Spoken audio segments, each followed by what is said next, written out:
Blood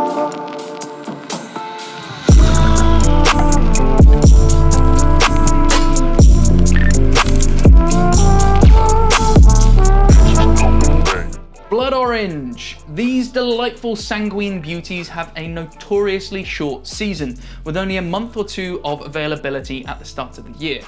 They're the same relative size, shape, and color as a regular old navel orange, however their flesh contains a secret: anthocyanin. Anthocyanin is responsible for turning your red cabbages purple, and in acidic conditions like inside an orange, they go bright red. Anthocyanin is also in butterfly pea flower, which is a very trendy cocktail additive, and in those purple gins that turn pink when you add tonic to them. These are Sanguinello oranges from the wonderful folks at Natura. They only take on their distinctive blood red streaks due to being exposed to colder temperatures, like at the end of the growing season when nights get longer. Funnily enough, they actually continue getting redder and redder and redder even after they're picked, but only if they're continually exposed to cold temperatures. The blood red streaks in the flesh are touted to taste particularly raspberry-like, although these delights are slightly more sour and slightly sweeter than regular oranges will be. The scope here is huge. There is so much we can do with blood oranges. So let's get cracking. Just like every week, I break my drinks down into 3 sections. Super simple, where no special tools are needed. Mega tasty, where a simple infusion or syrup is called for, and ultra fancy, where maximum effort is required. But before I can make any drinks, we gotta do some prep. Alright, so the first thing we're gonna make is a killer blood orange cordial. Very much in the same vein as a classic pub lime cordial, this thing brightens up anything it touches. Start by juicing a bunch of blood oranges. They yield about 100 grams of unfiltered juice or 80 grams of filtered juice each. And I'm gonna need a fair bit of juice for the next few recipes. I like to pass my juice just through a fine mesh sieve, but if you want a really fine juice, pass it through a few layers of muslin cloth. Then measure out 200 grams of filtered blood orange juice and add in 200 grams of caster sugar. Stir until mostly dissolved and then add 2% of the total weight in citric acid, which is pretty easy to get hold of in cook shops.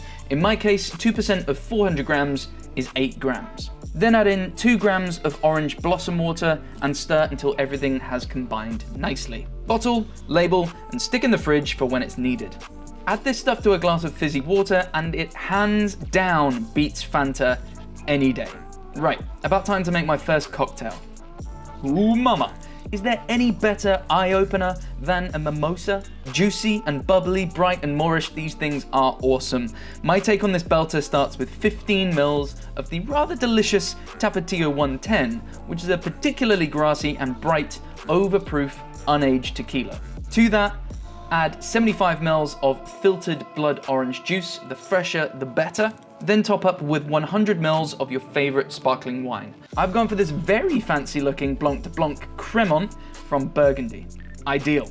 Then that's it. The bright raspberry notes of the blood orange marries beautifully with the earthy green tequila and crisp apple of the Cremant. Tidy. Super simple turbo mimosa. Cheers.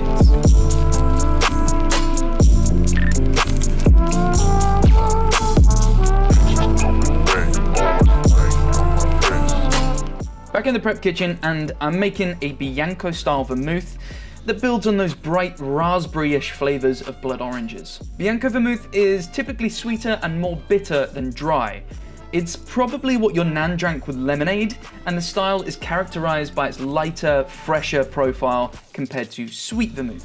Start by peeling and skinning the bitter white pith off 5 grams of blood orange peel, chopping and adding to a vac-pack bag or waterproof container. Then juice the peeled oranges and add 150 grams of the juice. There's no need to filter it. Add 5 whole allspice berries, 40 grams of freshly chopped fennel, including the green tips, 2 grams of fresh thyme, loosely picked, a whole chamomile tea bag. Don't go overboard here, as chamomile can be a bit pissy. Then add 10 grams of de-pithed and chopped fresh lemon peel, 0.25 grams of dried patchouli leaf. This is what seaside shops that sell dream catchers and small wooden figurines smells like, so a little bit goes a long way. 100 grams of a good raw honey like this one from Bermondsey Street Bees, which is super delicate and floral. 5 whole, delicate, teeny tiny thyme flowers, which is much like thyme leaves, just much more, well, floral.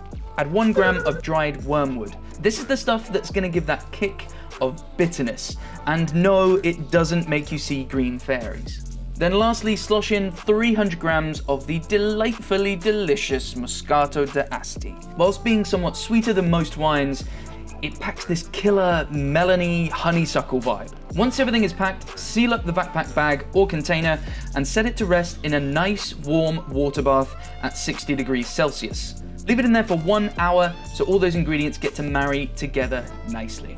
After its extended jacuzzi, take this hot baby out to cool to room temperature before slapping in the fridge overnight. Whilst that's chilling out, let's make another drink. Now there's a bit of a theme emerging here.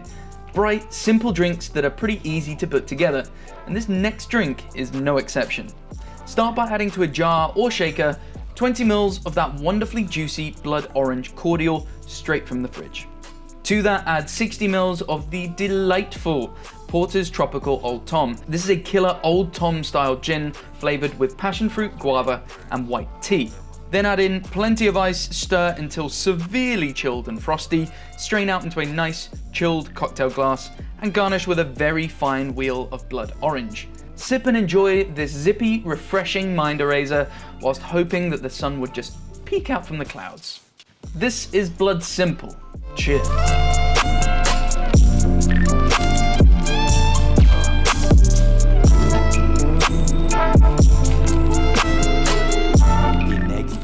Okay, so it's the next day and the Bianco is nicely chilled. So I'll just pass this through a fine mesh sieve just to get most of the solids off. Now, as you can probably tell, this is pretty cloudy, and I don't think that a coffee filter will clarify this as much as I want. So I'm gonna use agar to clarify this, which is a really quick and easy way to make crystal clear liquids without adding other flavors. To start off, I need to do some maths. Firstly, weigh out the total amount of liquid that needs to be clarified. Divide that into thirds and keep 1/3 of that liquid aside. This will be the hydrating liquid. Then I need to know 0.2% of the total weight. This is going to be the amount of agar powder that's needed to gelify everything. In my case, I started out with 516 grams of liquid. 1/3 of that is 172 grams, and 0.2% of the total weight is 1.032 grams, which will round down to just 1 gram. So then combine 1/3 of the liquid, or in my case 172 grams of liquid, with 1 gram of agar in a small saucepan and rapidly bring to the boil. Agar hydrates pretty quickly, so it only needs to boil for about 30 seconds. Stir everything until dissolved and then slowly feed in the hot liquid with the remaining 2/3 and constantly stir to combine. That's it. This now needs to rest in the fridge to set for a few hours. 2 hours later. Jelly. Now that the agar has set, I've got this wibbly wobbly delicate vermouth jelly. All of the solids and cloudy elements have been tied up in the agar, which makes it super easy to strain off the clarified liquid through a muslin cloth. This can even be squeezed to save on time, although the final product won't be as clear as just leaving it to do its thing for a few hours. A little later. Once the liquid is passed through and perfectly clear, fortify with 50 ml of gin, bottle, label, and store in the fridge until it's needed. Which is right now. All right, so the last drink today is a beaut. This thing is super pretty and delicate, which is strange because it's hella boozy too. To a jar or shaker, add 30 ml of Campari. If you watch my Christmas Clementine video and you have some Clementine Campari left, perfection. Then add 30 ml of the delicious Porter's Orchard Gin, which is flavored with apple, pear, and black soy. 30 ml of our blood orange Bianco. This is super bright and zesty. It's herbaceous thanks to the thyme, and with a green bitter lick from the wormwood. Stir everything with plenty of ice until aggressively cold, and then strain out into your fanciest, most beautiful cocktail glass. Garnish with a skinny lemon twist perfectly balanced on the rim, tentatively sip and marvel at this beautifully poised cocktail. Alternatively, this could be batched and kept in the fridge until it can be shared with Auld Chums. Cheers.